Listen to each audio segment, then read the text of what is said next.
Donna Lavron, and I'm here today to demonstrate red velvet cupcakes, which is a lovely baked dessert originally from the United States. It's gained in popularity over the last few years, and nowadays you'll find them in most cupcake shops and bakeries. And they're really lovely. Originally they hail from the South in the United States, and we're going to find out how to make them today. So what we need for our ingredients is 225 grams of plain flour, which is here. We need a tablespoon and 1 teaspoon of cocoa powder, which is an essential ingredient in red velvet, must have that, and some salt, a pinch of salt. And then we've got 225 grams of castor sugar, 250 mils of vegetable oil, 2 eggs, and then we're going to need a teaspoon of vanilla and a teaspoon of our red food coloring, which again is important. That's what gives us our color for the red velvet. And then finally we're going to need some buttermilk. Buttermilk is also really important because it contributes to the light, fluffy texture of these cupcakes.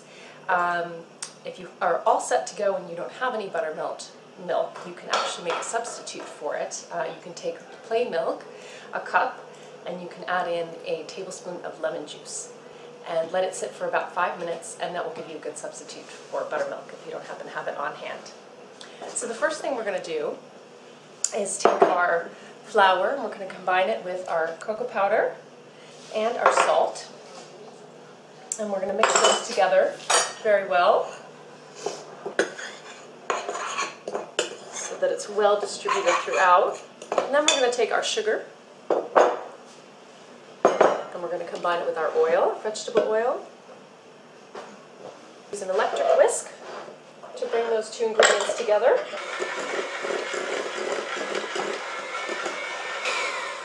Okay, and then when those are nicely together, shouldn't take too long, then we're going to pop in our eggs. We'll do one at a time. Whole egg goes in, and then I like to mix it as well after each one, just to make sure it's well incorporated. And our second one. All right, we'll mix a little longer on this one, just so we can make sure we wind up with a nice pale yellow mixture.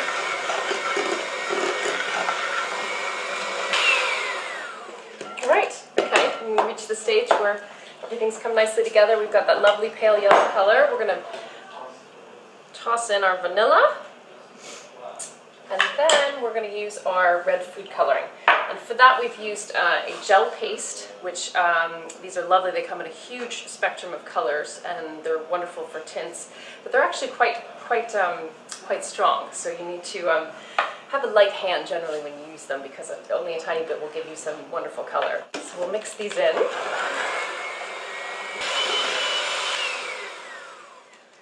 Okay, and now we're going to go back to our flour cocoa mixture from earlier.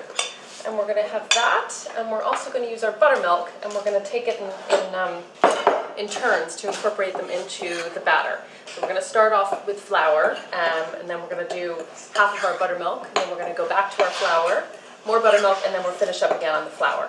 So you can either do it with your whisk. I think I might just do it with a spoon this time and mix it in. Okay, last of the buttermilk.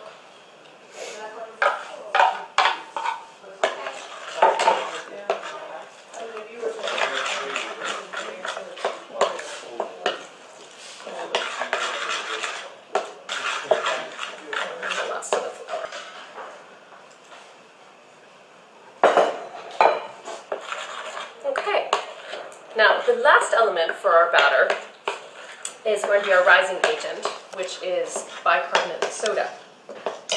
And to really get it working, what we use is an acid. We use some white vinegar, and we're going to add it and before we put it in our batter. And that, again, is going to help this cake to have a lovely, moist, fluffy consistency when it's done. So we'll mix it together, and then we will quickly add it in. And then we'll fill our baking cases. So because our batter is a bit on the runny side, I think we're going to use this jug as our way of filling the cases, the baking cases. And And then I've just filled them obviously with plain white cases, but whatever you will have on hand. If you're celebrating a special occasion, you can have cases that match that. And then we're just going to pour in, we're going to do about halfway up the cup, because as I said, this is a very moist batter and very fluffy, especially with the addition of that vinegar. They will rise quite well, these cakes, so we don't want to overfill the cups. And then we're ready to pop them into a 170-degree oven. If you're using an aga, you're going to go in the baking oven, just on the shelf, for about 15 minutes. And then we'll have a look and we'll just rotate the tray and put them in for maybe another 5 to 6 minutes after that.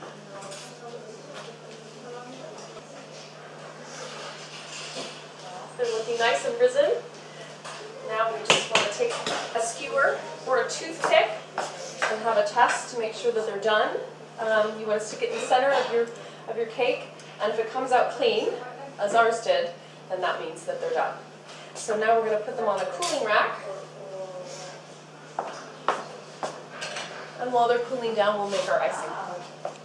Now we're going to make our icing for the cupcakes. It is a cream cheese buttercream, which is actually the traditional topping for red velvet cakes and cupcakes.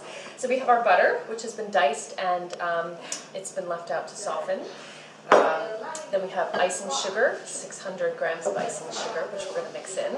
And I will try to show you how to do it, I don't know about neatly, but a bit neatly, so you don't have icing sugar clouds everywhere. And then we're going to fold in our cream cheese, which again has been softened, and some lovely vanilla for flavor. So we're going to go back to our electric whisk, because this is definitely the best way to get this mixed together. And we'll just start by softening our butter a tiny bit.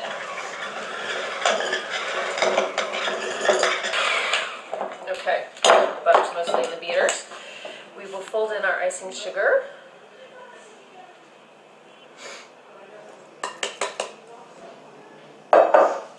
Okay, so for our icing, we put all the ingredients into the bowl, our softened butter, our icing sugar, and our cream cheese, and then covered with this very handy splatter shield, which should help you avoid some of the clouds that you normally get from the icing sugar. So we'll start beating to bring it together.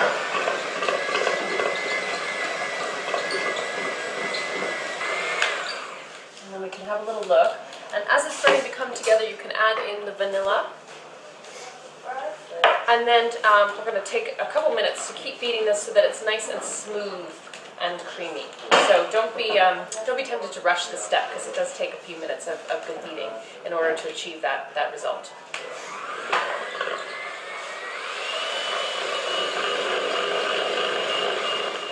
Once you've gotten to the point where your ingredients are looking a bit more incorporated, you can take off the splatter shield, and then it will be easier to use the mixer to bring it all together.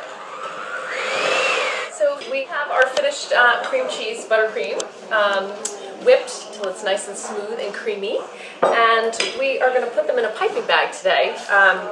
If you don't have a piping bag or you're feeling a bit lazy, of course you can always just dollop it on the top and use a knife to give it some nice swirls.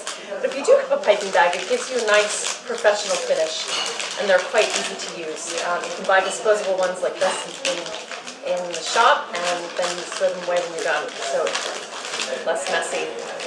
So I'm going to fold down the top bit, and then I'm just going to take my scissors and cut off a little bit of the bottom. And then I'm going to put a tip in. I'm going to use a star nozzle. Just push that down to the bottom so it's in the right place. And then we'll fill it with our icing. And then you're going to push the mixture down, and then you're going to twist the bag as you go. And that's going to help.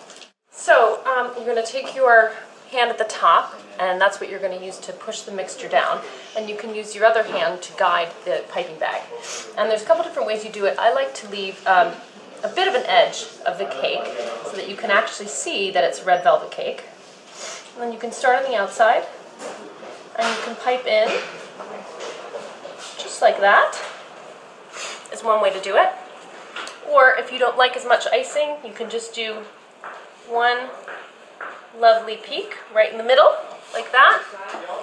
That's a different way to do it. So you can just play around.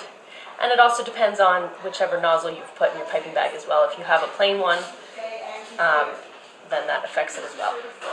We're just going to do nice swirls today.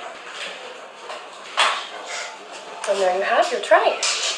So you have a lovely tray of red velvet cupcakes, and if you're going to be taking them anywhere, sometimes it's difficult to transport them without marring the icing. So we have a very handy carry case that we're going to use.